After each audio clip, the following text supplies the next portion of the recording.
Hello, my friend. Today I will tell you another long-forgotten legend. Close your eyes and let the magic transport you to Middle-earth.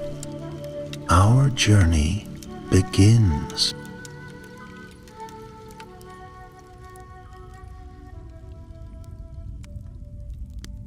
The winds of the north blew bitter and wild across the empty lands, and winter, though still far from the deep heart of the season, had already begun to lay its silent claim upon the hills and pinewood vales. Clouds hung low and heavy over the gray sky, and the sun, pale and distant, offered little warmth. These were the borderlands of Angmar, a realm long dead, its iron crown shattered, its towers cast down. But though the kingdom had fallen, the shadow that once ruled there had never wholly vanished. It was in these cold and haunted lands that Gandalf the Grey rode alone, wrapped in his long cloak, staff in hand, his eyes ever watchful beneath the brim of his pointed hat. He was no stranger to danger, nor to these lonely paths. Once, in the company of Thorin Oakenshield and Bilbo Baggins, he had passed through forest and mountain, through peril and battle. But now he traveled not with dwarves or hobbits, but with a purpose known only to the wise. Long had Gandalf suspected a lingering evil in the far north. After the fall of Dol Guldur, when the necromancer was cast out and revealed as Sauron returned, many of his servants fled like scattered embers, hiding in dark holes and ancient ruins. Most were hunted down, yet some, too cunning or too wretched to be found, escaped the hand of justice. Among them was one whom Gandalf now pursued, a man once named Aradare, a sorcerer of Númenórean descent, who had long served in Dol Guldur's shadow. Aradare had vanished after Sauron fled to Mordor. At first, none thought him a great threat, but whispers had reached the ears of the rangers in the north. Rumors of strange lights on the moors, of ghosts walking beneath the stars, and of men driven mad by dreams of fire and vengeance. Gandalf had listened, and though others had dismissed such tales as wind-blown fancies, he had not. He knew well that revenge, once it takes root in the heart, is like a weed, hard to pull and quick to spread. Now, as dusk neared, Gandalf came upon the ruins of a village. The wind howled through hollow windows and broken doorways. The timbers of old cottages sagged with age, and blackened stones hinted at fire long past. Snow drifted in the streets. He dismounted from Shadowfoot, his faithful horse, and walked slowly among the ruins, his staff tapping gently against the frozen earth. He crouched beside a charred hearth, brushing away ash and soot. There, barely visible, lay the carved remnants of a child's toy, an old wooden horse, its paint faded, its wheels broken. Gandalf sighed and stood again. "This place did not fall to time alone," he murmured. "No dragon passed here, no orc horde. Yet sorrow hangs thick as mist." As he turned to go, his staff suddenly glowed faintly blue. A chill ran down his spine, not from the cold, but from something unseen. His eyes narrowed. He lifted the staff high, and a soft light spilled forth, casting long shadows among the stones. Then he heard it. A whisper on the wind, not in any tongue of men or elves, but a voice twisted with bitterness, chanting from some place deep and dark. "Revenge is not death. It is life. It is power. It is truth." Gandalf frowned. "Aradare," he said aloud, "so you still draw breath?" The air around him grew still. The wind fell silent. Even the snowflakes seemed to hesitate in their descent. Then, from the shadows of a broken house, a shape emerged. No living man, but a wraith, pale and flickering like smoke, clad in torn robes. Its face was hidden beneath a veil of shadows, but its voice was sharp and clear. It speaks your name, Grey Pilgrim. He remembers the tower, the fire, the ruin you brought. Gandalf raised his staff. And would you defend him, a servant of darkness? The wraith drifted closer. We were not darkness. We were order. We were the voice of the forgotten. You, Mithrandir, are the fire that consumes. Gandalf's staff flared, and the wraith shrieked, recoiling. I will speak to your master, Gandalf said firmly, but not through cowards and shadows. With that, he struck the earth with his staff, and the light surged. The wraith wailed and vanished like mist before the sun. But Gandalf stood still, troubled. He had not expected such things this far north. This was no idle haunting, no lost spirit wandering without purpose. Someone or something was calling them, binding them to his will. That night, Gandalf made camp upon a low ridge overlooking the ruins. The stars, faint and flickering, glimmered above the cloud breaks, and a cold moon rose over the hills.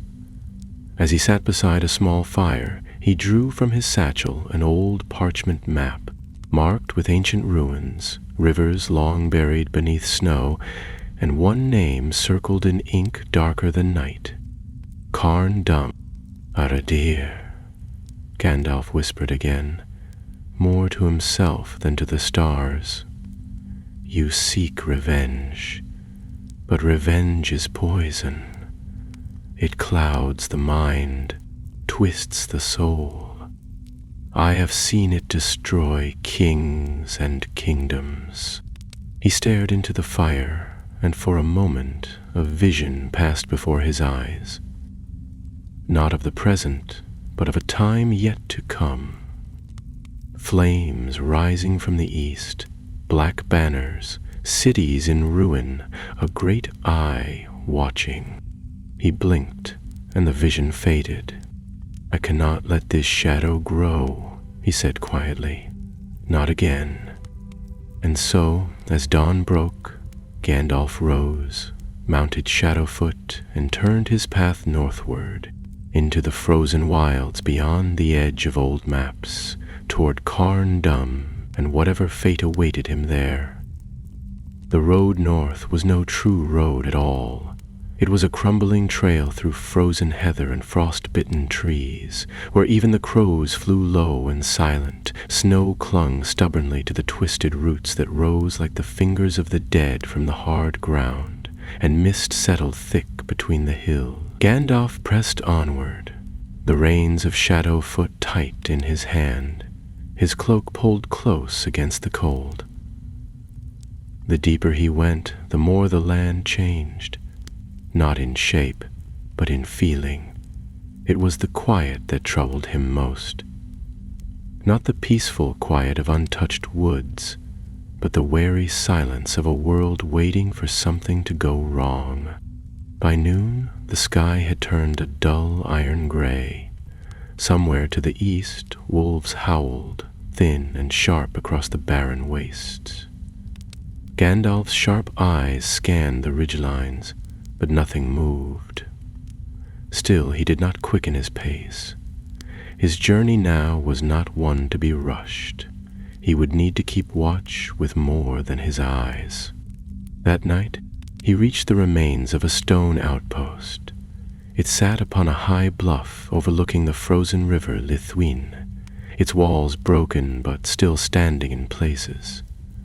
The banner pole lay cracked upon the ground, its colors long faded, but a small brazier, blackened with age, remained in the central courtyard. He cleared the snow, kindled a fire, and warmed his hands as the wind wailed through the ruins. As he did, he listened, not just to the air or the trees, but to the land itself. Wizards have their ways of hearing things that do not speak plainly. There were echoes here, not voices, not words, but impressions, like smoke from a fire long dead. He could feel the sorrow in the stones, the fear that had clung to the men who once stood watch at this post. There had been a battle here many winters ago. Orcs, perhaps, or worse. Just as he was reaching for his pipe, he heard a sharp crack, stone against stone. He stood quickly, his staff raised. From the far archway, where the shadows ran deep beneath a collapsed turret, a figure stepped into view. It was a young man, though gaunt and hollow-eyed, his clothes torn and crusted with frost. His hands trembled at his sides. "I thought I saw smoke," the man said hoarsely. "I've been walking for 3 days, no food, no warmth." Gandalf studied him closely. The man's face was pale, his skin drawn tight over his bones. But what struck the wizard most was the look in his eyes. There was something unmoored behind them, as though he were watching something only he could see. "You are lucky to have found me," Gandalf said at last, motioning him forward. "Come, sit by the fire, warm yourself." The man hesitated, then stumbled forward and collapsed beside the flames.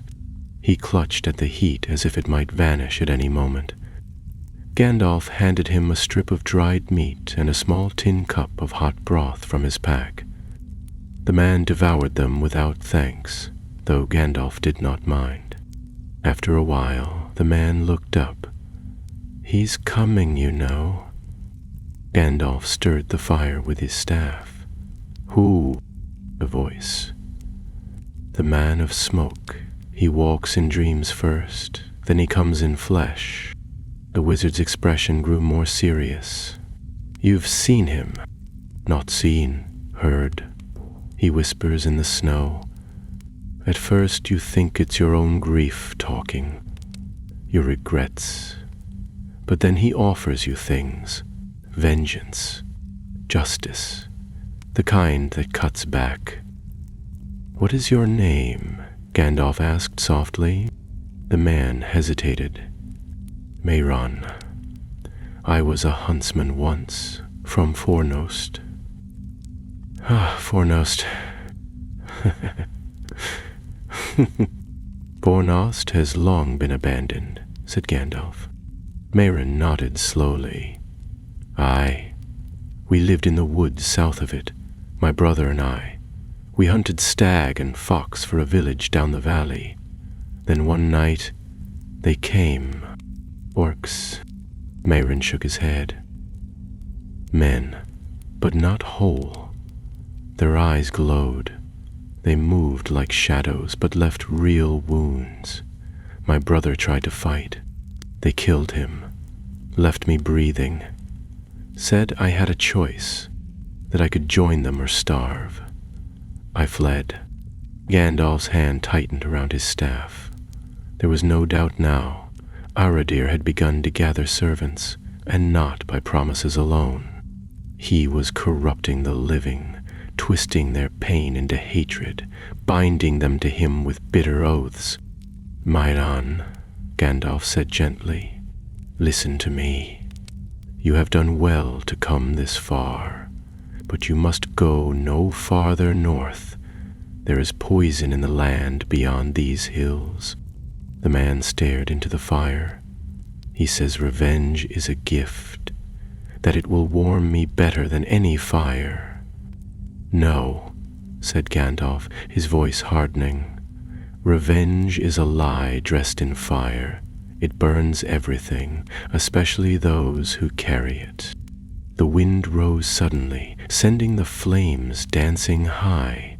The firelight flickered across Mehron's face, and for a moment Gandalf saw a shadow behind the man's eyes, a glint of red like embered coals.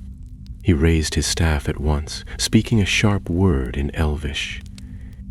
Mehron cried out and fell back, clutching his head. The red glow vanished, and the man collapsed, unconscious.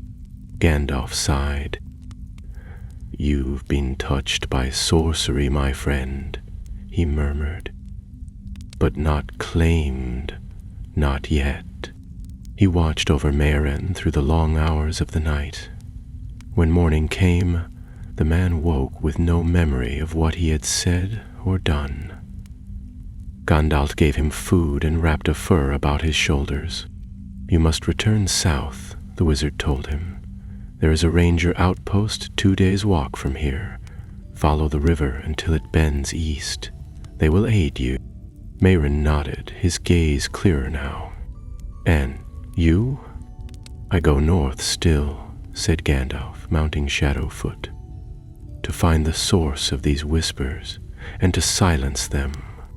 As he rode away from the outpost, leaving Meren behind, Gandalf felt the cold deepen. The wind bit sharper, and the clouds above thickened into a heavy shroud.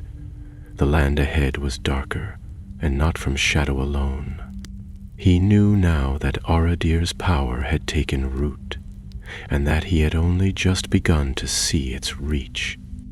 The gray pilgrim did not look back. His path led ever northward toward the black heart of Carn Dûm, and a reckoning long delayed. The path wound ever northward, and the land began to rise in jagged slopes and frost-hardened ridges. Snow fell more often now, thin at first, then thick as wool, and Gandalf pressed on beneath a sky of lead, his breath misting in the frozen air. The trees here were fewer, and those that remained looked half dead, their bark twisted and limbs hanging like weary arms. Nothing sang, nothing stirred, save the wind. At times, he passed the remains of ancient watchtowers, built by the Dúnedain in ages past to guard against the terrors of Angmar.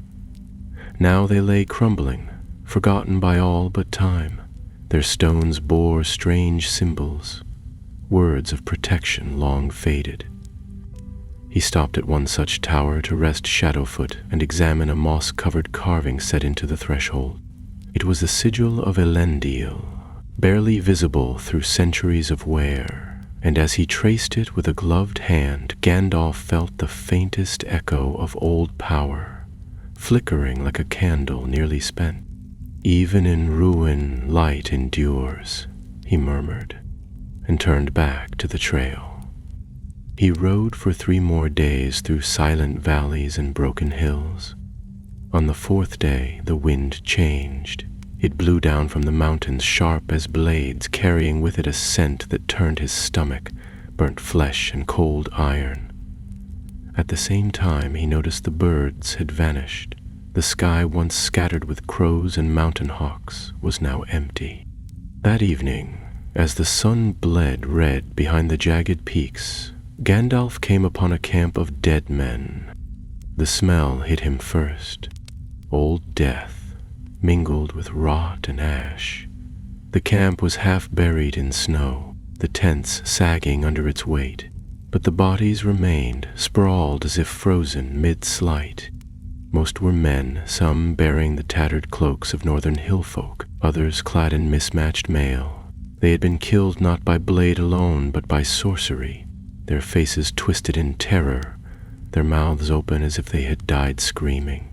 Gandalf moved among them in silence. There were no wounds on many of the corpses, yet their limbs were rigid, their eyes glassy and white. Something had drained them, some force that struck deeper than steel. In the center of the camp stood a blackened stone, no larger than a shield, driven into the ground like a marker. It pulsed faintly with a sickly green glow. Gandalf knelt before it, careful not to touch it directly, and murmured a binding charm in the high tongue. The stone flickered, resisted, then cracked with a sound like ice breaking. The light died. He stood quickly, staff raised, and for a moment all was still. Then from the far side of the ridge came the echo of a horn, long and low, its tone cold and mournful. Gandalf turned toward the sound, heart quickening. It was no living horn. That note was not meant for the living to hear. He did not wait for night to fall. Shadowfoot carried him at speed across the frost-bound hills, his hooves thudding dully on the snow-packed earth. The horn sounded again, closer now, and with it came a dark mist that rolled down the slopes like spilled ink. Gandalf rode hard, staff in hand, eyes locked on the growing shadow ahead. At last he reached a narrow pass between two cliffs. There he drew rein and turned to face the darkness. From the mist came shapes, tall, slow-moving, half-seen in the swirling black. Their eyes glowed faintly, and their armor shimmered with a spectral gleam. Wraiths, but not Nazgul. These were lesser spirits, bound to this world by pain and vengeance, drawn from old battles long forgotten. Gandalf struck the ground with his staff, and a ring of white flame flared around him, pushing the mist back. The spirits halted, hissing, but did not retreat. "I am Gandalf, servant of the secret fire," he called, his voice ringing across the stones. "You will not bar my path." A tall figure stepped forward from the mist. It was cloaked in shadow, a crown of rusted iron upon its head, and in its hand it held a blade that dripped darkness like blood. "Your fire burns low, Grey Wanderer," it said in a voice like wind through a graveyard. "Turn back. This land belongs to the one who remembers, the one you wronged." "I have wronged no just man," Gandalf replied. "Only those who would twist the world to their own bitterness." The figure raised its blade, and the mist surged forward. Gandalf stood his ground, staff alight, and from it leapt arcs of white fire that struck the spirits like lightning. Two fell, their forms unraveling into mist, but others pressed on. The wizard stepped back, muttering words older than the mountains. A pulse of light exploded from his staff, sending the shadowy host reeling. The crowned wraith staggered, then turned and vanished into the mist with a scream. The others followed, dissolving into smoke that the wind carried away. When the stillness returned, Gandalf lowered his staff. His shoulders ached, and the fire in his staff had dimmed. These were not idle phantoms. They had been summoned, bound to a will that grew stronger by the day. He pressed on through the pass and descended into a wide vale surrounded by craggy hills. In its heart stood a ruin of black stone, a fortress half buried in snow, its towers broken, its gates long fallen. Yet even in ruin it exuded menace. This was a place from another age. Older than the kingdoms of men, it had once been a seat of dread. Pardon. He halted at the edge of the vale, staring at the ruin. Lights flickered within, green and cold, like corpse fire. A low hum vibrated in the air, barely audible, yet pressing against the mind like weight. He dismounted slowly, staff in hand, and whispered to Shadowfoot, "Go now. Find shelter in the woods below.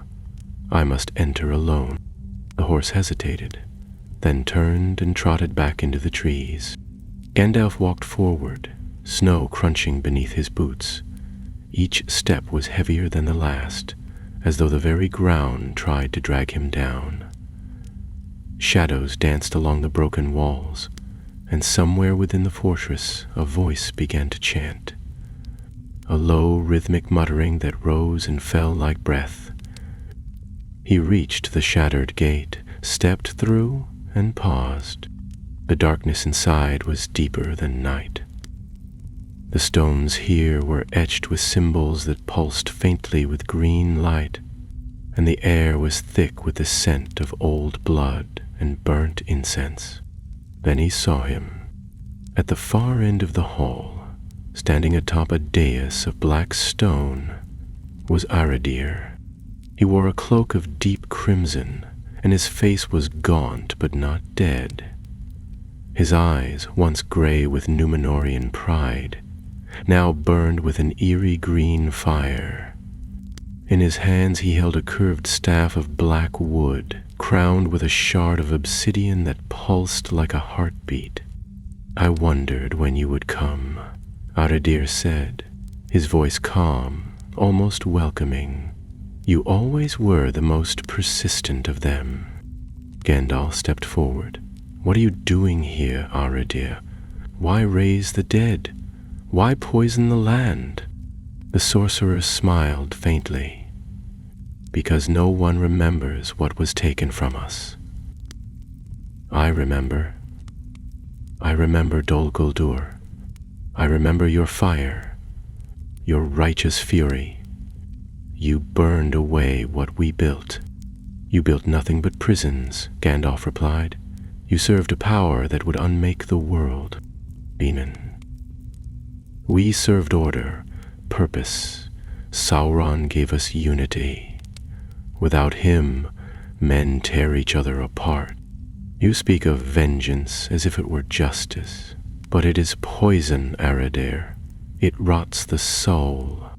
The sorcerer's expression twisted. "So be it. Then let the world rot with me." With a cry, he raised his staff, and the hall exploded in green light. Gandalf raised his own, and the two powers clashed like storm and fire. The green light surged outward like a wave of flame, crashing against Gandalf with a force that made the stone floor shudder beneath his feet. He braced himself and thrust his staff forward, a barrier of white fire flaring into life just in time to meet the blast. The two magics collided in a shriek of power, crackling and twisting through the air as sparks danced along the walls. The pressure grew so fierce that ancient stones cracked and flakes of ice fell from the broken ceiling high above. Aradir stood tall on the black dais, robes whipping about him as the force of his spell surged through the hall. His eyes burned brighter now, not with life, but with a terrible purpose. Gandalf could feel the depth of it, anger that had fermented for decades, hardened into something far more dangerous than madness. This was not the rage of a wounded man. It was the cold resolve of one who had devoted every breath to revenge. Gandalf advanced slowly, leaning into the wind of Aradir's spell, his staff held high, the light at its tip burning like a captured star. He spoke as he moved, words of binding and unmaking spoken in the elven tongue, commands that bent the air and set the walls humming. With each word, the green light faltered slightly, flickering like a dying flame. But Aradir pushed harder, snarling ancient incantations of his own, the obsidian shard atop his staff glowing fiercer with each breath. A tremor ran through the floor. From the cracks in the stone, mist began to seep, black and writhing, drawn from the very foundation of the fortress. It slithered across the floor like water, pooling at Gandalf's feet. From the shadows it birthed came whispers, low, hissing voices that spoke of hatred, of betrayal, of blood yet unpaid. The dead had been stirred again. Gandalf drew in a long breath, then slammed the butt of his staff into the stone. The white fire flared outward in a ring, blasting the mist away and silencing the voices. For a moment the pressure eased, and he used that opening to close the distance between himself and Aradir. "You are not the first to tread this path," Gandalf called out, his voice echoing through the great hall. "Others before you have sought to master death and wield it like a blade. All of them fell. You will too." "I do not fear death," Aradir spat. "I welcome it. When I pass, I will go with my vengeance complete." He raised his staff again, and this time the light was darker, tinged with violet. From the shadows behind him 3 wraiths appeared, spectral knights clad in rusted armor, their faces hidden beneath helms that wept black mist. They descended the dais in silence, swords drawn, and moved toward Gandalf with the slow, terrible grace of things long dead. Gandalf stood his ground, murmuring a quick word beneath his breath. The air shimmered, and a circle of silver light sprang up around him. The first wraith struck with a jagged blade, but the sword bounced from the barrier with a sharp clang. Gandalf turned swiftly and sent a bolt of fire lancing from his staff. It struck the wraith full in the chest, unraveling its form into ash and wind. A second came in with a sweeping blow, and Gandalf met it with the staff itself, the two weapons clashing with a sound like thunder. The force of it knocked him back a step, but he recovered quickly and pressed forward, uttering a word of banishment. The wraith gave a shriek and disintegrated. The third circled warily, blade held low.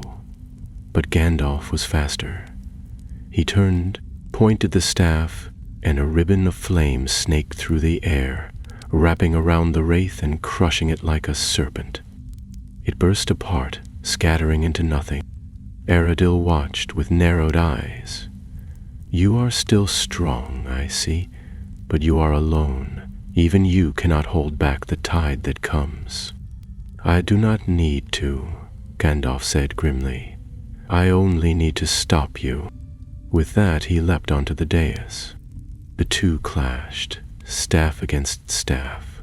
Magic crackled with every strike, lighting the chamber in flickering bursts. The obsidian shard and the white crystal met in a storm of color, one drawing upon hatred and darkness, the other upon light and memory. Their battle spilled across the dais, spells slamming into the floor, sending up chunks of broken stone. Aradir fought with the strength of broken stone, Gandalf with the strength of conviction. Then, with a sudden twist, Gandalf brought his staff down hard upon Aradir's weapon. The obsidian cracked. Light poured from the break like blood from a wound. Aradir cried out and stumbled backward, clutching the shattered remains of his staff. From the wound in the shard, black mist began to pour, seeping into the air, turning the whole chamber into a roiling fog of darkness. "No," Aradir gasped, falling to his knees. "No, it's not ready yet, not yet." "No." "You were never ready," Gandalf replied, his voice filled with sorrow. "Not for this, not for what you invited in." The ground shook beneath them. From the fog, a deep, pulsing rhythm began to throb, like a heartbeat too large to be human. The walls moaned, cracks opened in the floor. The sorcerer's ritual had drawn something greater than himself, and now it came seeking purchase. Aradir looked up at Gandalf, and in his eyes was no longer anger, but fear. "Help me," he whispered. "Please." But it was too late. The remnants of the spell, broken and unstable, had taken on a life of their own. The fortress began to collapse. Stones fell from the ceiling and great beams splintered. Gandalf raised a shield of light to protect them both from the worst of the fall. Dust and magic swirled thick in the air. He grabbed Aradir's arm and dragged him from the dais, pulling him toward the broken gates. The sorcerer resisted at first, then staggered to his feet. Together they fled down the crumbling hall, spells bursting around them as the ruin of Carn Dum collapsed in on itself. They reached the outer yard just as the central tower caved in, sending up a column of dust and fire that turned the sky black. Gandalf shoved Aradir ahead of him, and they dove behind a fallen wall as the shock waves swept across the snow-covered valley. Silence followed, heavy and complete. When Gandalf sat up at last, coughing through the dust, he looked over and saw Aradir slumped beside him, motionless. The sorcerer was breathing, but barely. His strength had been poured into the ritual, and it had broken him. The black mist had gone, and with it the voices. Gandalf sat there for a long time, watching the ruins smolder.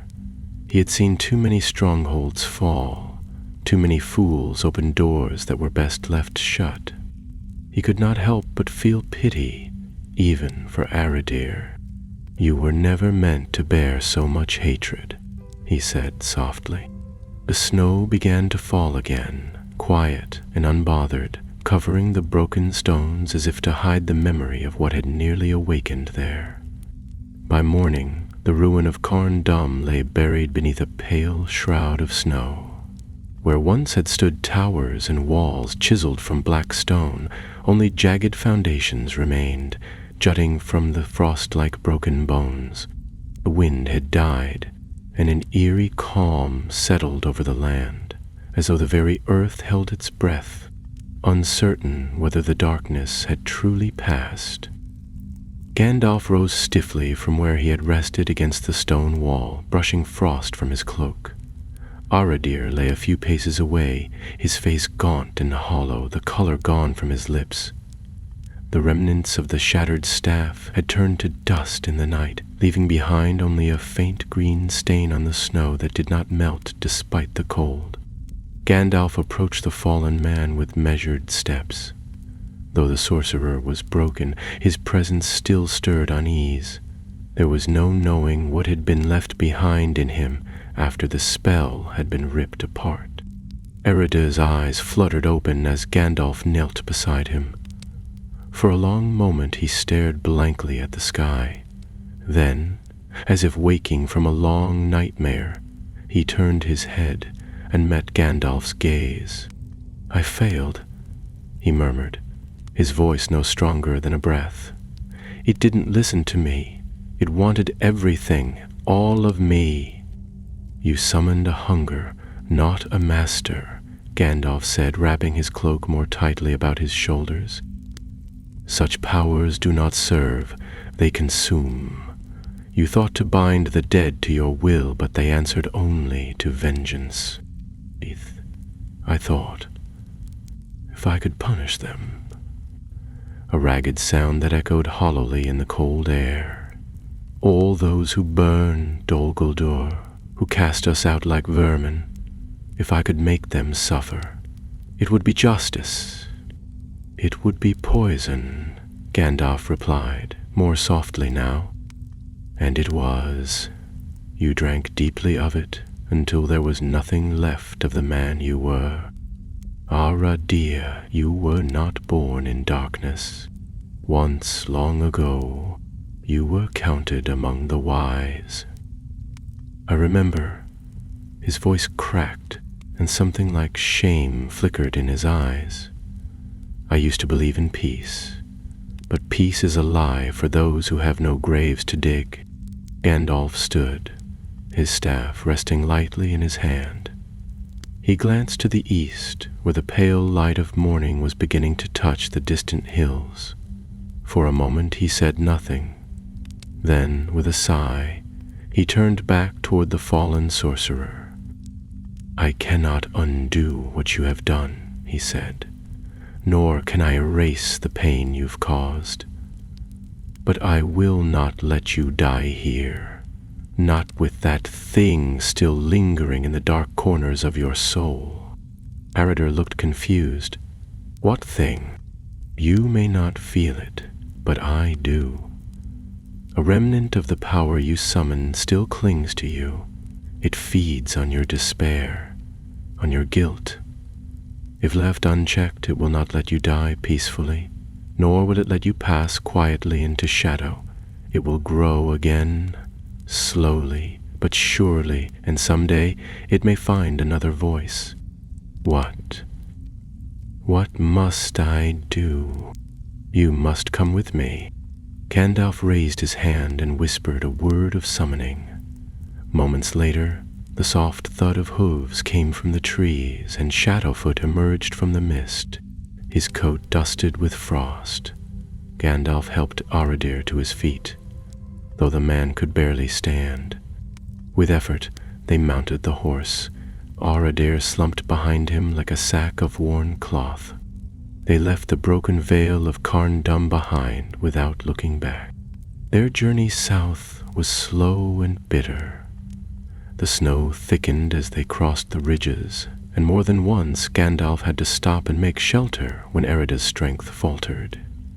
He spoke little, and when he did, it was only to mutter fragments of dreams, half-remembered names, strange riddles, things that made little sense even to Gandalf. Yet something had changed in him. The fire that had burned so fiercely in his eyes was gone, replaced by a hollow stillness. Gandalf watched him closely. It was not madness, not exactly. It was something older, more fragile, a soul stripped bare. After a week, they reached the high woods of Rudar. The trees here were tall and gnarled, their trunks wrapped in thick moss, and the air held the scent of wet bark and old rain. Gandalf stopped by a stream to rest and gather water. Aradir sat beside him on a stone, staring into the swirling current. "Belly all think I'm dead, don't they?" he said suddenly. "Perhaps," Gandalf answered, cupping his hands beneath the stream. "Though few remember your name." Aradir gave a small, bitter laugh. "Good, let it remain that way." They spent the night beneath a wide cedar, the branches sheltering them from the falling snow. Gandalf lit a small fire and watched the embers dance. Aradir lay on his side, staring into the flames, and for a long time neither spoke. But as the fire burned low, the sorcerer stirred. "I had a brother once," he said quietly. "He died in the siege of Minas Ithil, before I turned to Dol Guldur, before everything. I used to think, if he had lived, I might have chosen differently." Gandalf said nothing for a time. Then, in a voice low and steady, he replied, "We all carry ghosts, Aradir, but not all ghosts must lead us into shadow. Some can be lanterns." Aradir said no more that night. When at last they reached the borders of the Ranger lands, Gandalf sought out an old friend, a captain of the Dunedain named Calvaron, a man wise beyond his years and bound to no quick judgments. Calvaron listened in silence as Gandalf explained, then looked long and hard at Aradir. "Is a traitor," Calvaron said at last.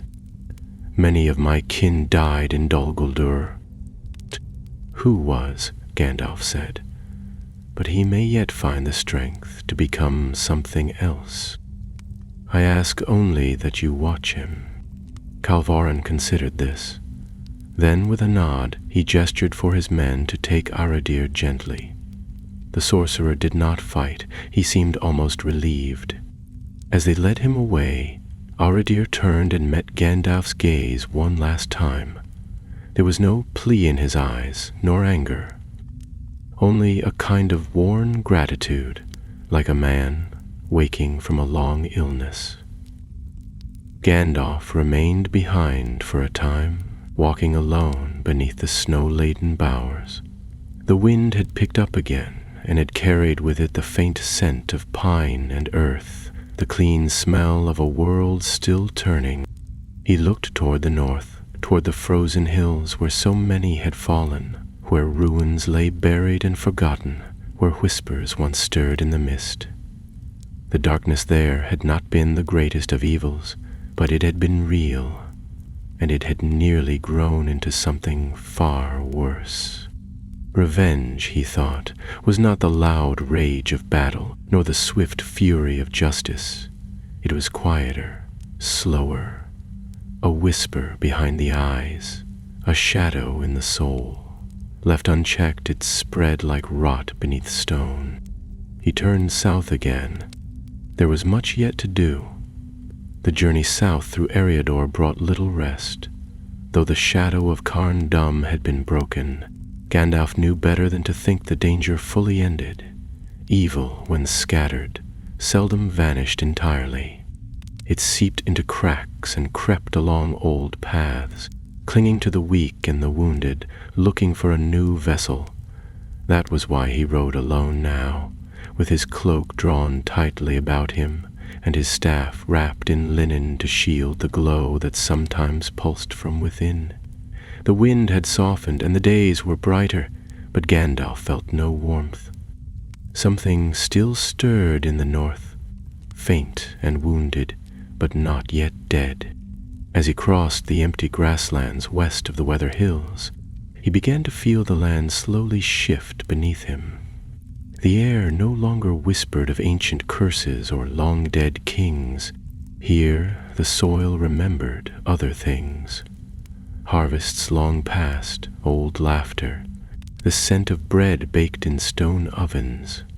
It was a gentler land, and Gandalf allowed himself, for the first time in many weeks, a full night's rest beneath an open sky. He lit a modest fire, brewed a small pot of tea from herbs he kept in his satchel, and leaned back against a stone, puffing quietly on his pipe.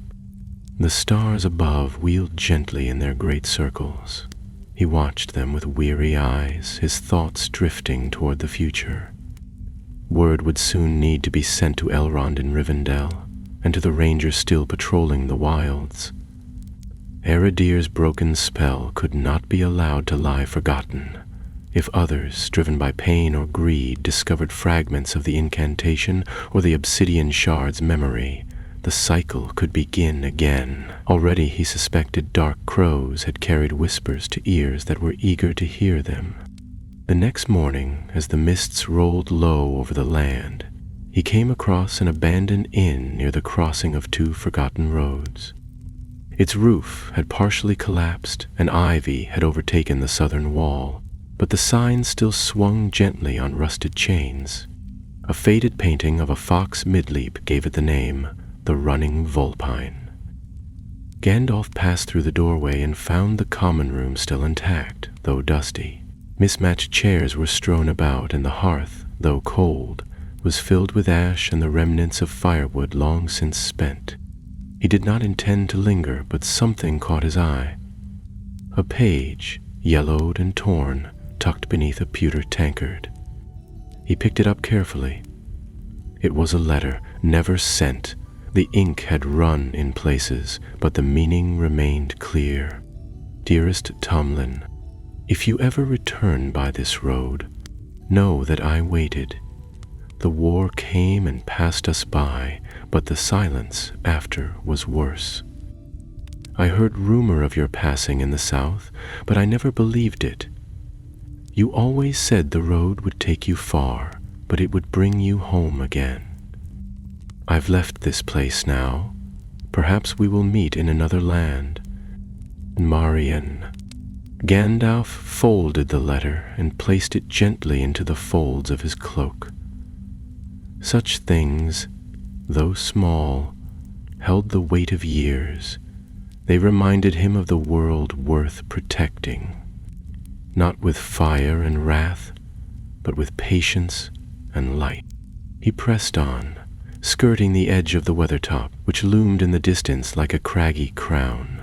There had been battles fought there too, long ago. He paused only briefly to let Shadowfoot drink from a stream running beneath an old stone bridge, then continued on toward the southern woods of the Trollshaws. It was there that he found the signs again. Faint, almost mist but present.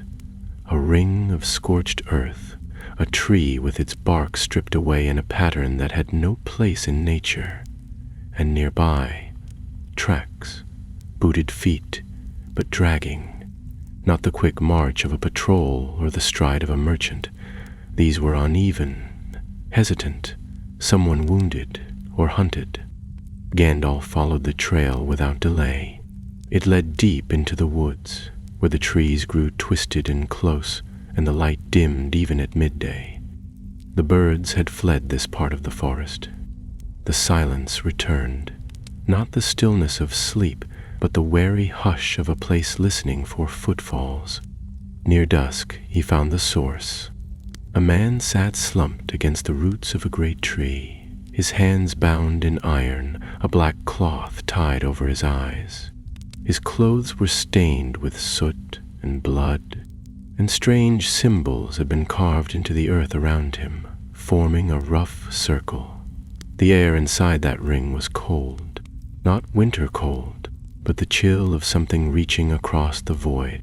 Gandalf approached with caution. The man did not stir, even as the wizard stepped across the ring with a murmur of protection. When Gandalf pulled back the cloth from his eyes, the man flinched and let out a strangled gasp. "Peace," Gandalf said gently. "You are safe now. The spell is broken." The man blinked rapidly, his pupils wide with fear. "They said the light would burn me, that it would blind me forever." "Lies," Gandalf replied, breaking the chains with a quick touch of his staff. "Who did this?" The man collapsed forward, too weak to stand. "A woman, or what was left of one. She came from the mountains. Her voice wasn't right, too many voices in it. She said she came to finish what Aradir had begun." Gandalf's jaw tightened. So it had already begun. Some fragment of the spell, or something worse, had survived, not just in Aradir, but in others. He helped the man to his feet, gave him water, and directed him toward a ranger outpost not far to the west. The man wept as he went, though whether from relief or terror Gandalf could not say. That night, Gandalf did not sleep. He sat by his fire, the stars hidden behind thick clouds, and listened to the forest. Once or twice he thought he heard a sound beyond the trees, a footstep too soft, a breath too cold. But nothing came, only the wind. In the morning, he rose early and resumed his journey. If there was another who had taken up Aradir's cause, he would need to find them before they gathered strength. And he could not rely only on the rangers. The enemy, he suspected, would not rise through armies and banners, but through whispers, through pain festering quietly in broken hearts.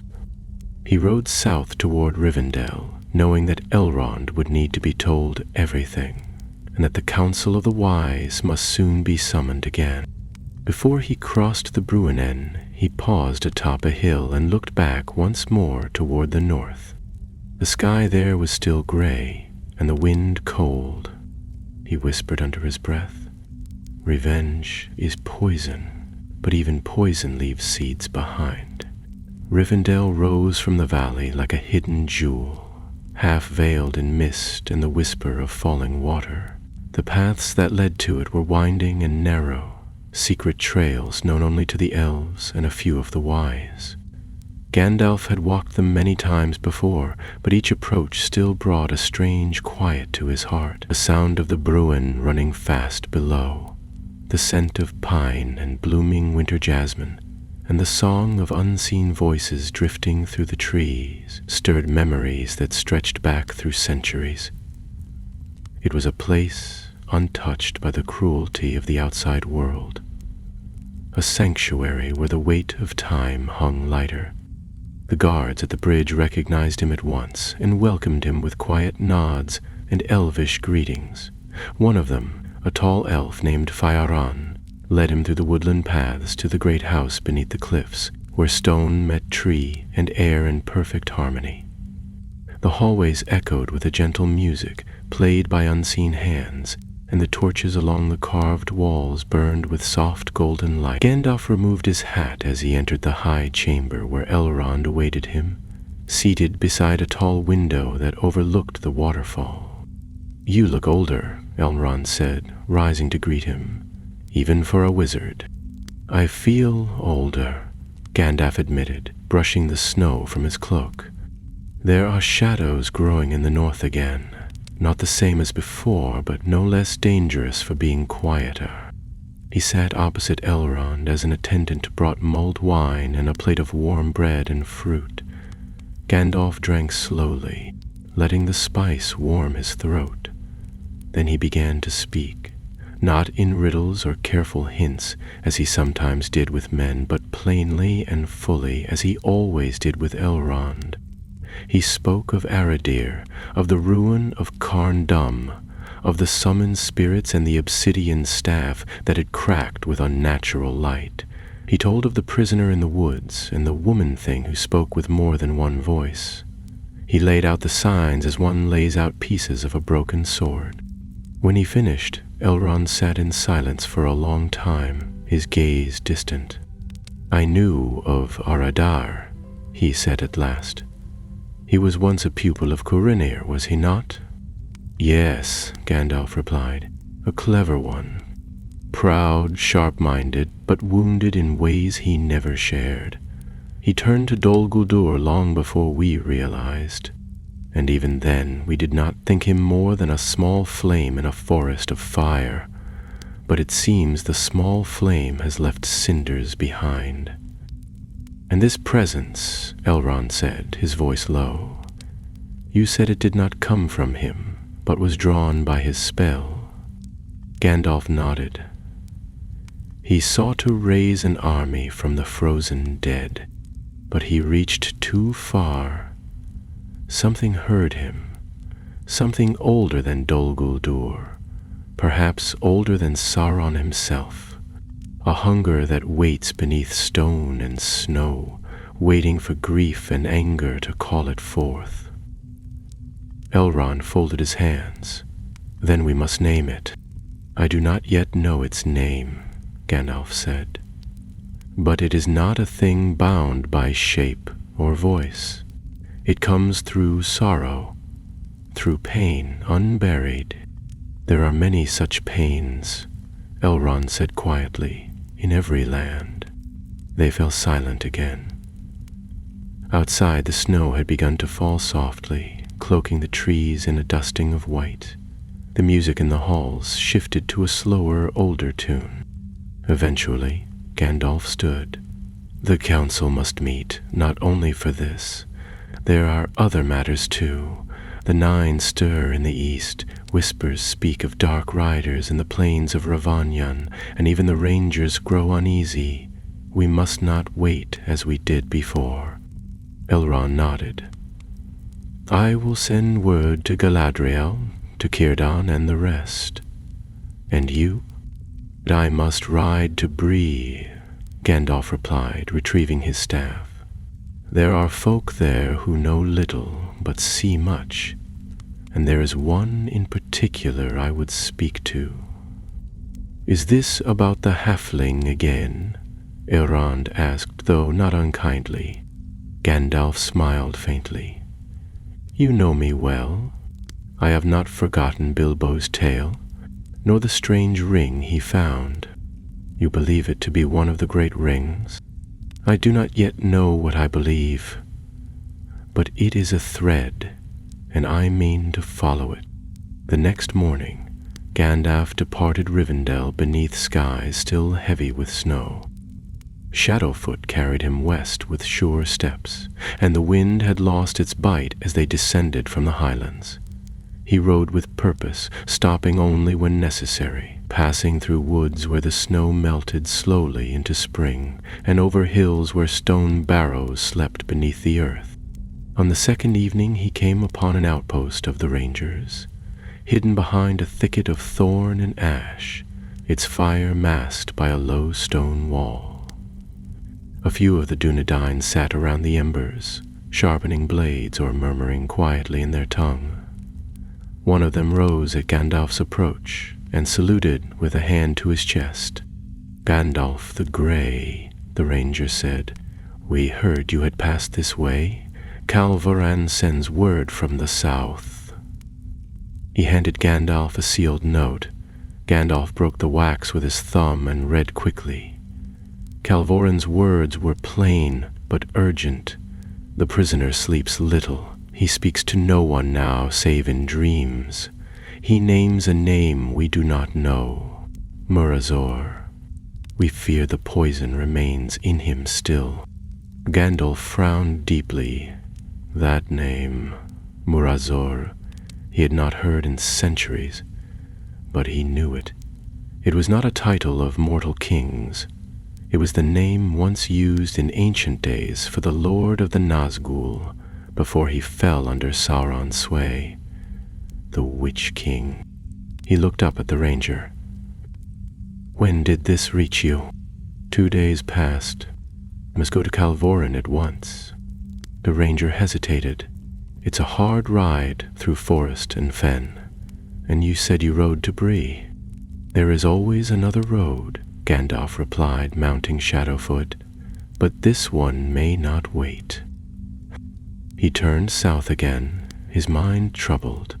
If Aradir had touched something connected to the Witch King's old power, then the threat was far greater than he had feared. Carn Dum had been his seat in ancient days. Its stones still whispered of him. Perhaps what had answered Aradir's call had been no formless hunger at all, but the echo of a will long thought broken. As the night deepened and the stars emerged one by one above the tree line, Gandalf pressed on, his cloak billowing behind him, his eyes alight with the storm of thought. Whatever came next, it would not be a matter of sword and fire alone. It would be a battle of memory and grief, of voices long buried and names best forgotten, and the poison of revenge, though spilled, had yet to be cleansed. The wind changed again as Gandalf rode southward. It carried with it a sharpness that no longer belonged to winter, but to something deeper, an unease in the very bones of the land. The sun fell low behind the trees, casting long golden shadows across the snow-dappled forest. He pressed on, pausing only briefly to water Shadowfoot and warm his hands by a quick cast fire beneath the overhanging rocks of a low ravine. A letter from Calvorin weighed heavily in his thoughts. That name, Marazer, was not one that should have surfaced again in the world, not unless something was stirring beneath the surface, something that remembered the ancient order of fear.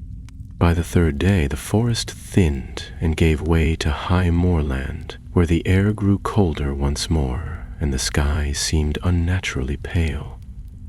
Here the ranger outpost lay hidden in a ring of stone hills, guarded by a thick screen of alder trees and a scattering of sharp, rocky outcroppings. No road led to it. Only the rangers knew the winding track that passed through the hills, and they had set signs in the trees, subtle markings that no traveler would notice, but which whispered secrets to those trained to see them. A guard met Gandalf near a ridge, bow in hand, but lowered once he recognized the gray cloak and the tall, familiar figure. Without a word, the man led him down the narrow slope to the firelit shelter nestled between stones and gnarled roots. Calvorin stood waiting near the entrance, tall and broad-shouldered, his dark hair streaked with gray, and his hand resting on the hilt of his sword. He looked older than the last time Gandalf had seen him, though it had been only a handful of weeks. "I feared you would not come in time," Calvorin said. "He grows weaker by the day." Gandalf dismounted slowly, passing the reins to a waiting hand. "But he lives still?" "Who does? Though I am no longer certain it is truly him we speak to." They moved together through the stone-lit corridor of the outpost, lit by torches that guttered slightly in the cold draft. The chamber at the heart of the outpost was small, lined with rough blankets and crates stacked with dried food and old weapons.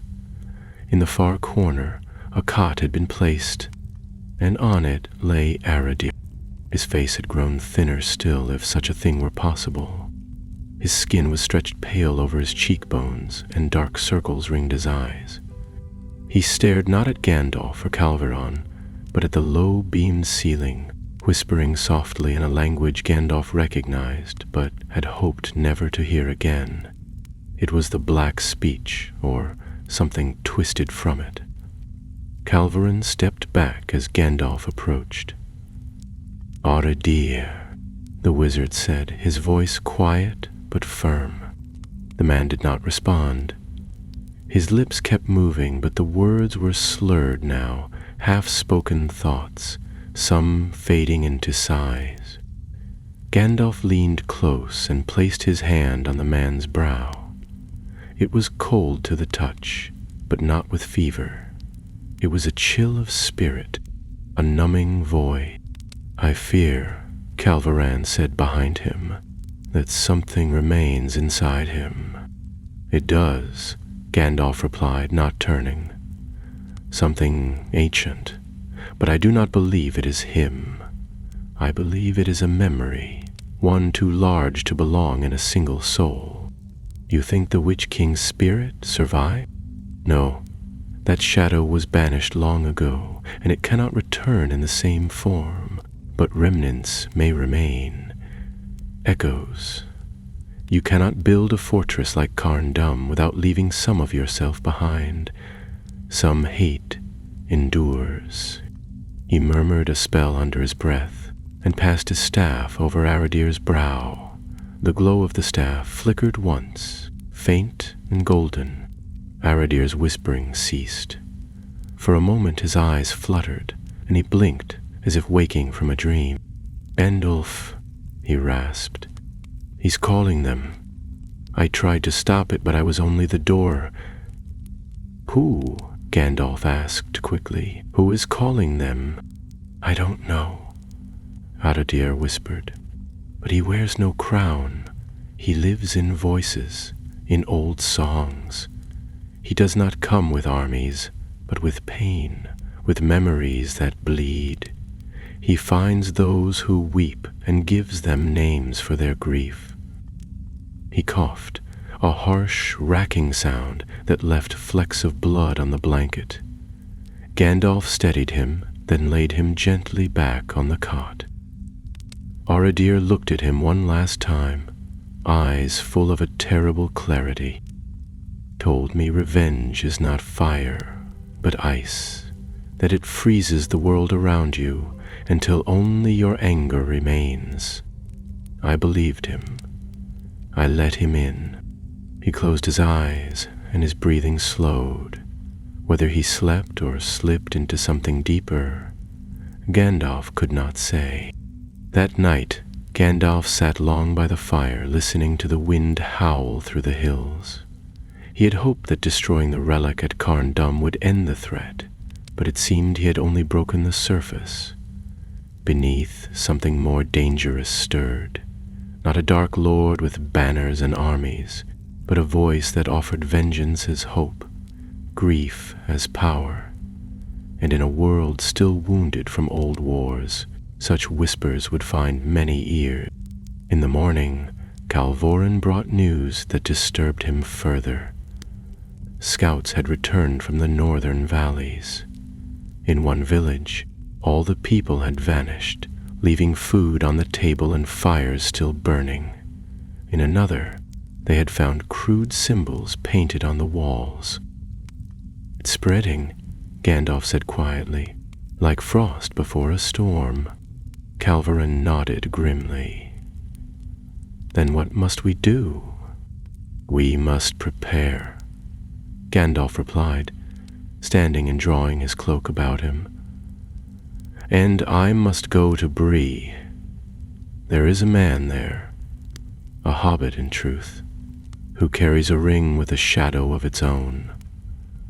These paths are beginning to meet, and I fear the hour grows late." He rode west once more, cutting across moor and fen, passing ancient standing stones and old barrows cloaked in fog. His staff glowed faintly beneath its wrappings, and the light of it brought peace to some places and stirred unrest in others. In the lowlands he passed a shepherd who swore his dreams had turned to ash, and that a voice had spoken to him from the wind. He spoke of a promise, a chance to undo old grief. He spoke of a promise, a chance to undo old grief. Gandalf spoke with him gently and left him a charm of protection carved from ash wood. Everywhere he found the same signs. Sorrow turned inward, made sharp and dangerous. Anger rising in places where once only mourning had lived. When at last he saw the lights of Bree in the distance, He did not feel relief, only urgency. There was little time left. Darkness had not returned in force, but in spirit, and that was the more dangerous path. For now the enemy moved with silence, with memory, with grief, and grief, when twisted, could darken even the brightest heart. By the time Gandalf reached Bree, the sun had dipped behind a bank of heavy clouds, and dusk fell fast upon the land. A soft rain had begun to fall, drumming lightly upon his cloak and hat as he passed through the western gate. The guard at the post recognized him with wide eyes and made no protest, simply offering a polite nod and stepping aside as Gandalf urged Shadowfoot through. The village had not changed much since he'd last seen it. Low, smoky cottages with thatched roofs, narrow lanes lined with leaning fences, and the ever-present murmur of gossip drifting from curtained windows. Yet tonight, there was a different feel in the air, an unease that settled over the streets like a fog no fire could warm. He made his way directly to the prancing pony, where the lanterns still glowed behind the stained-glass windows, and the familiar scent of pipe smoke, ale, and damp wool greeted him at the door. Barlam and Butterbur bustled behind the counter, muttering to himself and balancing a tray of mugs, but he nearly dropped the lot when he caught sight of Gandalf stepping through the threshold. "Well, bless me," Barlaman cried, placing the tray down with a rattle. "If it isn't Gandalf the Grey! Thought you were off in the east or up in the Blue Mountains or some such. Never know with you wizard folk, always coming and going like shadows on the wind." Gandalf gave him a tired smile. "I've been north as it happens, but tonight I need more than news and cheer, Barleyman. I need a quiet room and a word with your most recent Tookish visitor, if he's still about." Barlaman scratched his head. "Tookish? You mean young Mr. Baggins? Frodo, that is? He's not been by lately, not since spring, though I did have old Bilbo's cousin here a few days past. Hamfast's lad, Sam. Nice fellow, always polite, but he's gone back to the Shire now, far as I know." Gandalf frowned. "No trouble with any strangers, then? No one asking strange questions or whispering in corners?" Barlaman hesitated, then lowered his voice. "Well, not until last week. A man came through, pale as chalk and eyes like chips of flint. Never gave a name, spoke little, but what little he did say wasn't the sort of thing you want to hear before bed. Asked if there were any hillmen in town or old soldiers. Said he was looking for those with grievances." "Where is he now?" Gandalf asked sharply. "Gone," Barlaman said. "Left 2 nights ago, just after dusk. Headed east. Didn't take a horse, just walked off into the fog like he didn't mind the dark one bit." Gandalf thanked him, accepted a mug of hot tea, and retired to a small, quiet room in the upper hall. He sat by the hearth, staring into the fire, deep in thought. The visitor Barlaman had described was no simple wanderer. He'd come looking for something, or someone. And if he sought out those with pain in their hearts, then he was no different from the others Gandalf had already encountered. The poison that had begun with Aradir had not been contained, but was moving now, carried by men instead of spirits. He rose suddenly and moved to the writing desk. With quick, sure strokes he penned 3 messages, one to Elrond, warning that the corruption was spreading into the lands west of the Misty Mountains, one to Galadriel, to watch the hearts of Lorien closely, and one to Saruman, though he hesitated as he sealed it. Something in his bones told him that Saruman would not see this threat as clearly as he should. The next morning he left before the sun had fully risen, heading east along the road. Rain fell in sheets now, soaking the path and turning the ditches to small streams. Still he rode swiftly, his cloak drawn tightly and his eyes ever searching the tree line. He did not know where the pale man had gone, only that his direction led toward the ruins of the old Arnorian watchposts and the scattered villages that dotted the forgotten lands of the East Road. He reached the first of these villages by midday, a sleepy cluster of stone cottages with moss-covered roofs and crooked chimneys. Smoke rose from a few hearths, but the streets were empty, and the few villagers he passed avoided his gaze. When he asked after travelers, the answers were vague. Yes, a stranger had passed through, though no one had spoken to him. One old woman, bent nearly double with age, finally gave him more. "Hilda came to my door," she said, her voice like rustling paper. Didn't knock, just stood there, silent. I asked him what he wanted, but he only smiled, barely more than a twitch. Then he said he could give me back what I'd lost. "What did you lose?" Gandalf asked gently. "My sons," she said, her voice catching. "To raiders in the north long ago. But he didn't know that. He just knew there was pain. I slammed the door and he didn't try to stop me, just walked away." Gandalf thanked her and left the village behind. He stopped only long enough to examine the ground outside her door. The footprints were nearly washed away by the rain, but he found enough to be sure they were headed toward the hills of Tirn Gorthad, the Barrow Downs. That sent a chill through him deeper than the storm. The Downs had always been a place of shadow, even after the Whites had been driven back by Tom Bombadil. If someone sought to stir old memories, there could be no darker soil in which to plant them. He reached the edges of the Barrow Downs by nightfall, and already the mist had risen. It slithered between the standing stones and pooled in the hollows like cold breath. Gandalf did not dismount.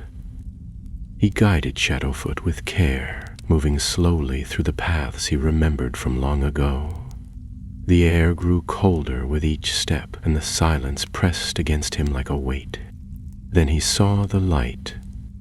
It flickered faintly from behind one of the larger barrows, a sickly green flame that danced with no wind and gave off no heat. Gandalf dismounted and approached on foot, his staff unwrapped and ready. As he drew closer, the flame flared brighter, and he heard the whisper. It was not a voice, but many, not loud but sharp, like thorns on wind. "Scarcely forget us, but we remember them. Blood still sings beneath stone. Grief is not gone, it only waits."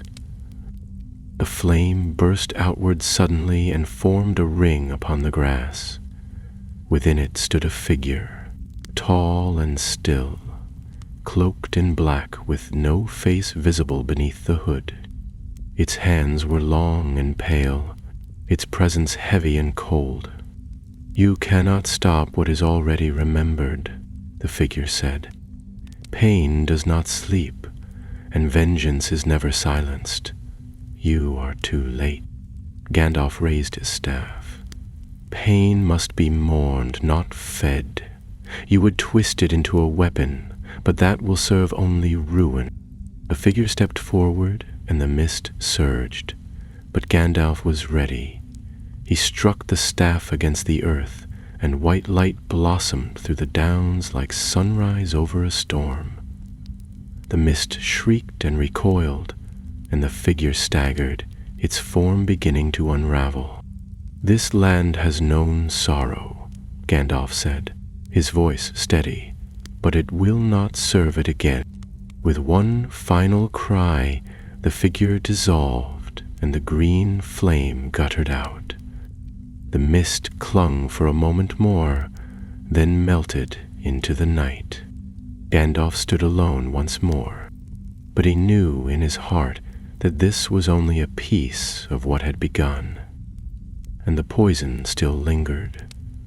The dawn that followed was weak and colorless, a pale smear across the sky that failed to warm the Barrow Downs.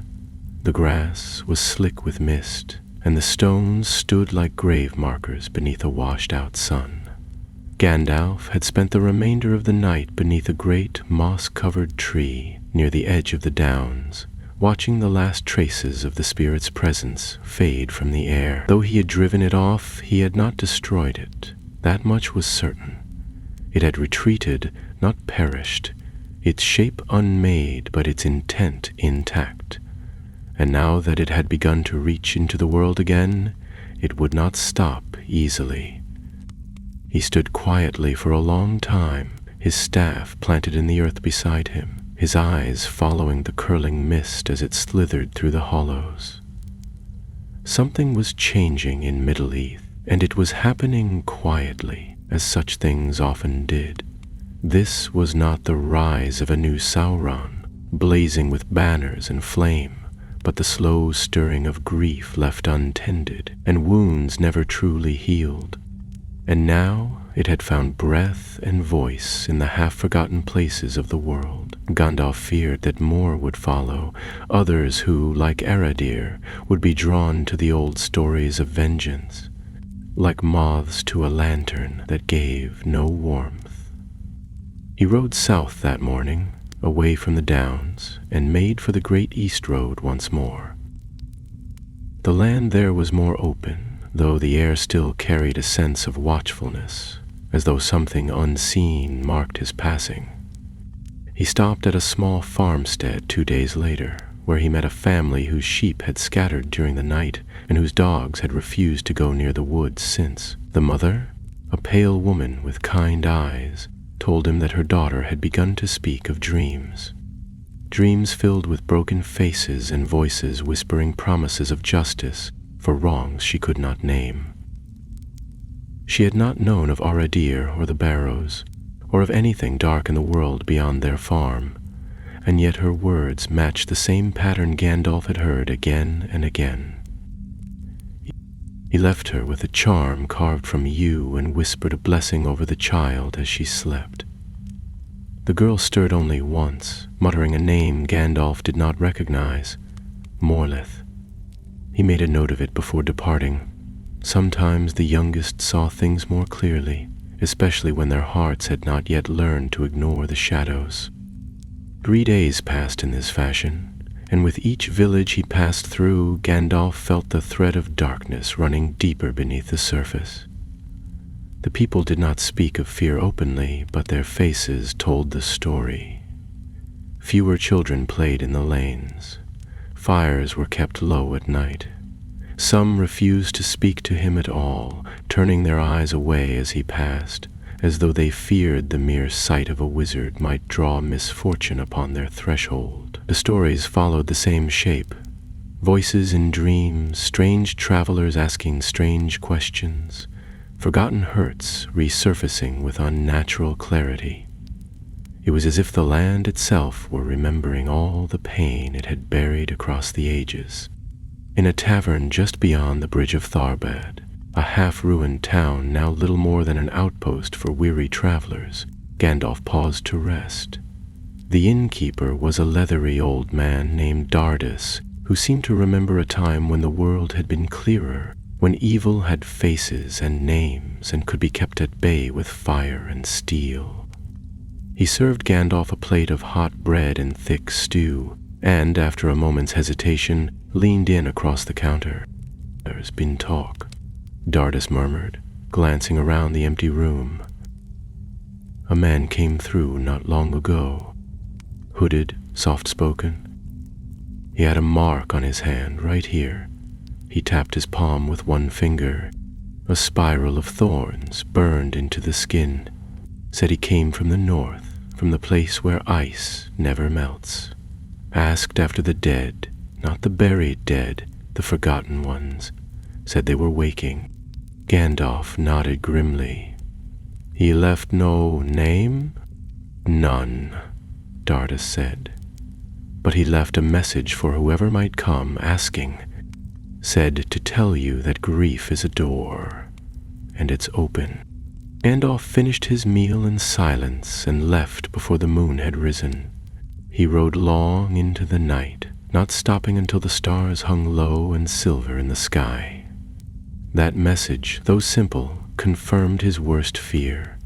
The spirit, or whatever it was that had first spoken through Aradir, was spreading its influence not through force, but through shared sorrow. It offered no banners, no armies. It promised understanding, retribution, a voice to those who had none. On the 7th day of his journey, Gandalf reached the outer ridges of the White Mountains.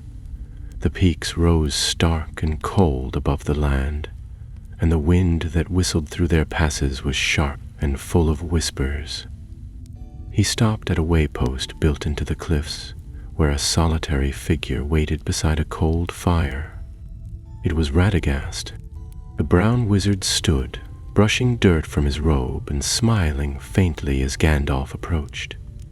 His hair was wild with leaves and his beard tangled with pine needles, but his eyes were clear, and the birds perched on his shoulders spoke softly in their own secret tongue. "I've felt you coming," Radagast said. "And I've seen signs, too.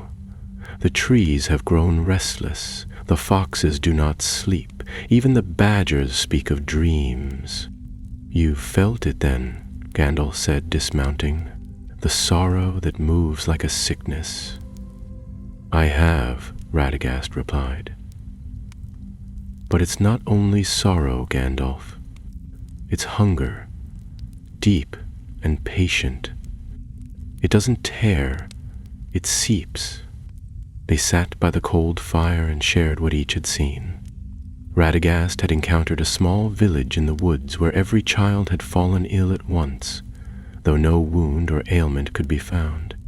The healer there spoke of lullabies turning to chants, of mothers weeping in their sleep and waking with strange words on their lips.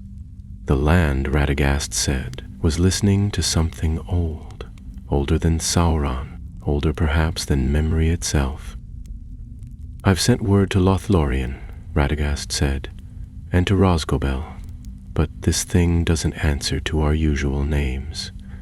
It isn't shadow, it isn't flame. It's hate." Gandalf nodded.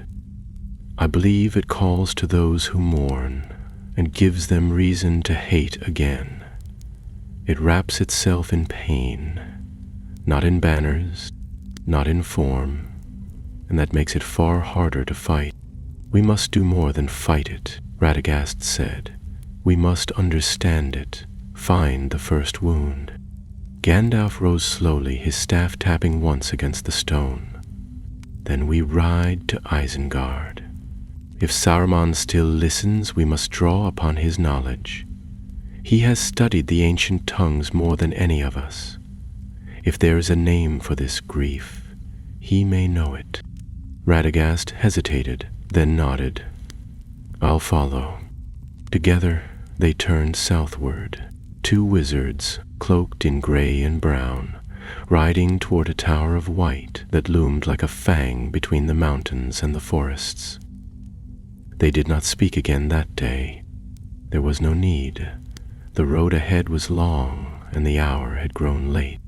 And behind them, though they could not see it, the wind carried whispers that had once belonged to forgotten voices.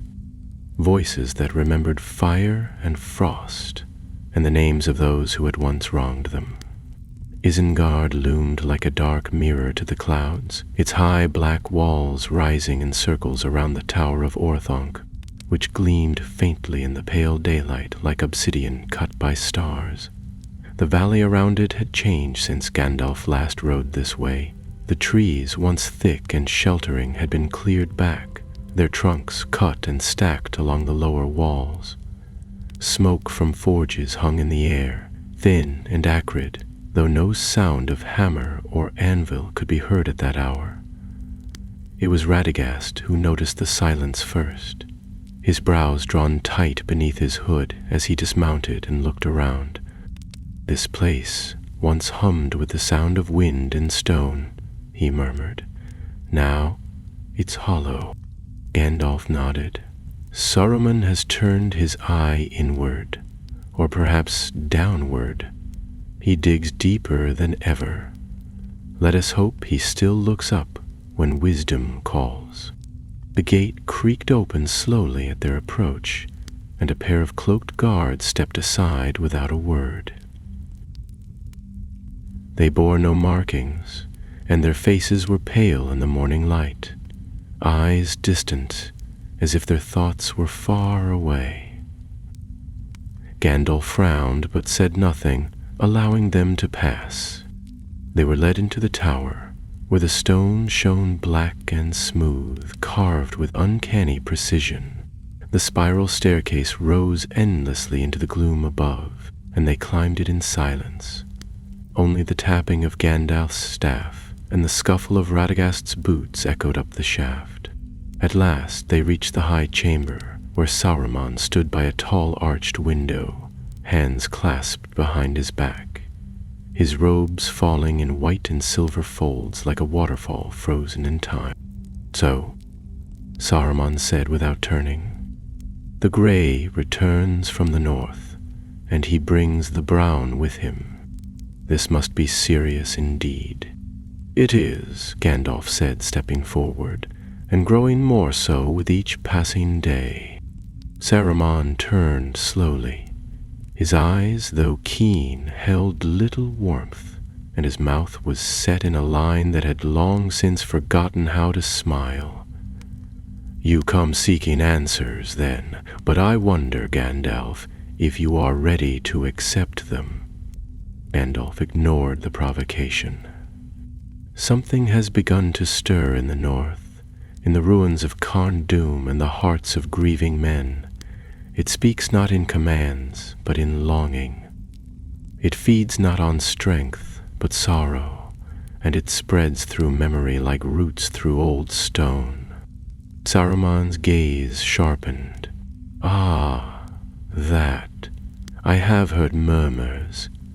Dreams, perhaps, or fears, but you believe it to be more." "I have seen what it leaves behind," Gandalf replied. "Men twisted by grief into rage, spirits roused from slumber, a spell cast by a fallen servant of Dol Guldur, meant to awaken the dead, has echoed far beyond its intention." Something answered. Not Sauron, not one of the nine, but something old, older than our reckoning. Radagast stepped forward. "It seeks to inhabit pain and calls to those who've suffered. It does not claim, it invites." Saruman studied them both. "You speak as though it were a creature with purpose. But grief is not a being, Gandalf. It is a condition." "Not when it remembers," Gandalf said. "Not when it speaks." Saruman turned back to the window. "There are old names in the scrolls of Númenor, fragments from the early days when elves first battled Morgoth and the world was still new. One of them, Geodor, meant the bitter echo. It was said to be no creature of form, but a sentience that clung to ruin and sorrow like a parasite. It was drawn to great suffering, to the aftermath of ruin, when the living no longer cried aloud but wept inwardly." Gandalf's heart quickened. "And what became of it?" "No one knows," Saruman replied. "It was said to be scattered with the fall of the old strongholds in the north. But if something has begun to gather again, some splinter of that will, then it would explain what you have seen." "Could it possess a man?" Radagast asked. "Only if the man invited it," Saruman said. "It cannot force its way in, but pain often lowers the walls, and it waits." Gandalf paced the room once, then stopped beside the stone table where scrolls lay unfurled. "I believe it intends more than whispers. If it reaches enough hearts, if it is given a voice large enough, it could become something greater than even Sauron's shadow, not through strength, but through despair." Saruman turned, his expression unreadable. "Then we must stop it, before it takes root in places where none can reach. We need to know where it will strike next, Gandalf said. "It moves with purpose now. In the downs, in the north, in dreams, there must be a pattern." Saruman waved a hand, and the globe of the Palantir, half covered in its dark cloth, gleamed faintly in the corner. "I could seek it, but it is not wise. The Palantiri were not meant for such questions. They reveal what is, not what hides." "Then I will follow its trail," Gandalf said. "I will ride east, where the forgotten wars were fought, where grief lies thickest beneath the earth. If this Geodor seeks a voice, it may find one in the lands where men were buried with their swords and vengeance still warm in their bones." Radagast nodded. "And I will go to the forests. The trees speak slowly, but they remember. If this thing touches the roots of the world, the old ones will know." Saruman was silent for a time. Then, in a voice both grave and distant, he said, "Do not underestimate it. If it is what we suspect, it cannot be slain with blade or fire. It can only be resisted. And sometimes," Gandalf said, taking up his staff, "resistance is enough." They departed Orthanc that evening, the sun setting in a fiery blaze behind the peaks. The sky turned violet and gold, and the first stars blinked awake in the high dome above. Gandalf and Radagast parted at the crossroads, one riding east, the other into the forests of the south. Neither looked back. The road ahead was uncertain, but each step now mattered. As Gandalf rode, his thoughts returned again to Eredir, to the whisper in the barrows, to the pale-faced stranger in Bree. All of them had been touched, not by force, but by sorrow, deep and buried sorrow that had been given breath. It was no longer a matter of ancient wars or lost kings. This was a war of memory now, and memory could be sharper than steel. The wind carried the scent of pine and frost. Somewhere in the distance, a wolf howled once, long and low, and then fell silent, and the night closed in, carrying with it the weight of grief waiting to be born anew. The road eastward led through the darkening skirts of Dunland, where the hills were wild and the land sloped sharply in places, as though the mountains themselves had tried to flee the north and grown weary. Gandalf rode through weather that turned colder by the hour, a thin veil of ice beginning to cling to his cloak each morning and cracking underfoot by midday. The few travelers he passed were grim-faced and tight-lipped, their carts laden with firewood or their herds driven close for the coming snow. Though none spoke of it directly, he sensed it in their hurried pace and lowered eyes. Something troubled them, even if they could not name it.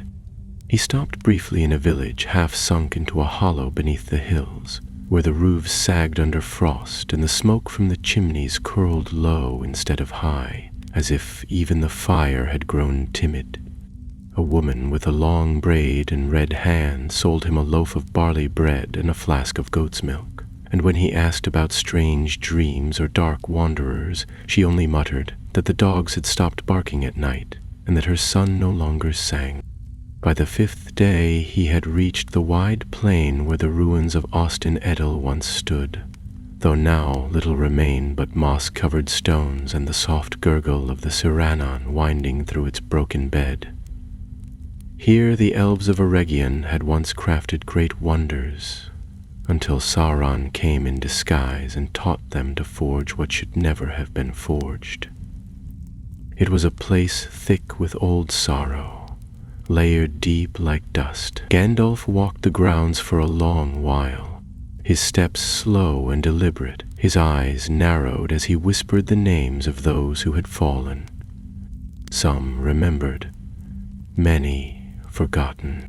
It was near a broken stair that he felt it again, that hush in the air, like breath held too long, followed by a strange pulse, not a sound exactly, but a presence.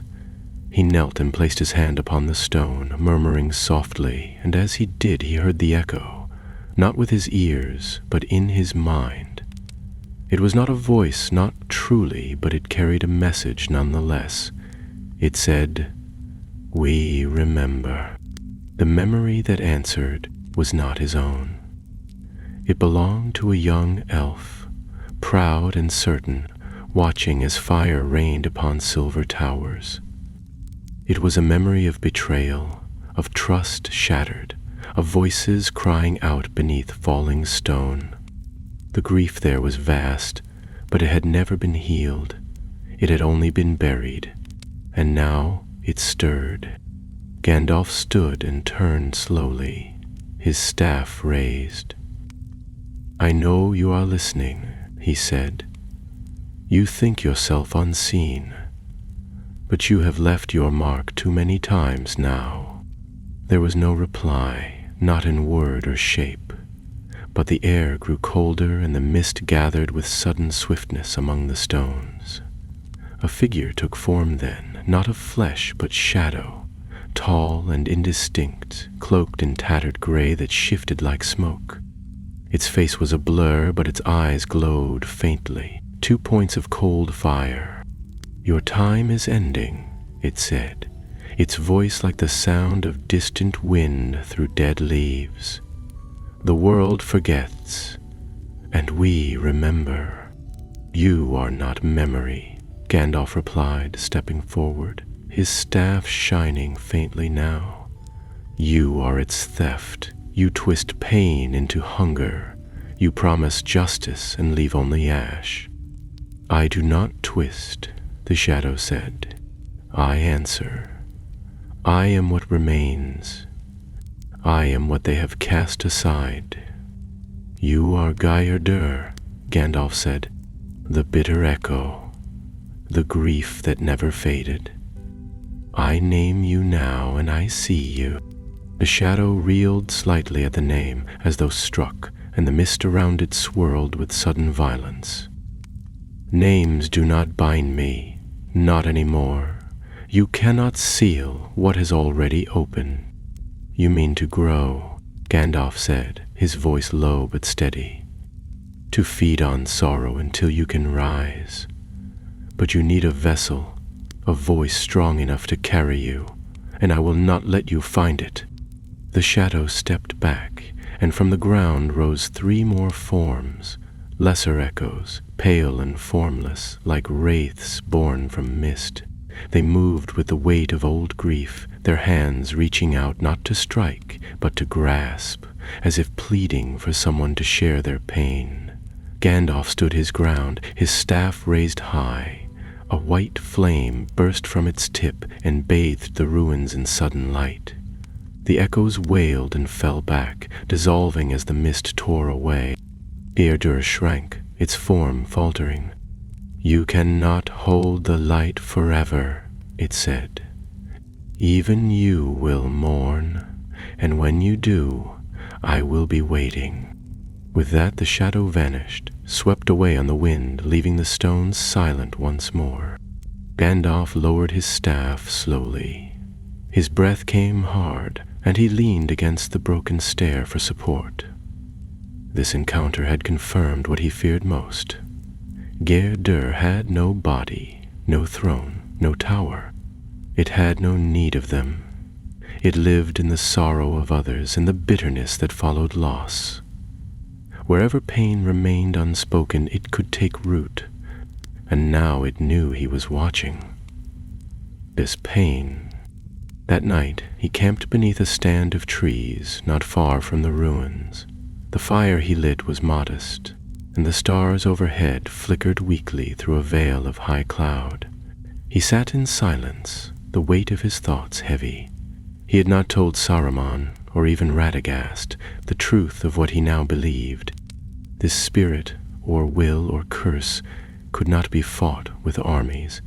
It would not be undone by any sword, not even the brightest blade of elven killed. It would be defeated only by healing, by remembrance without rage.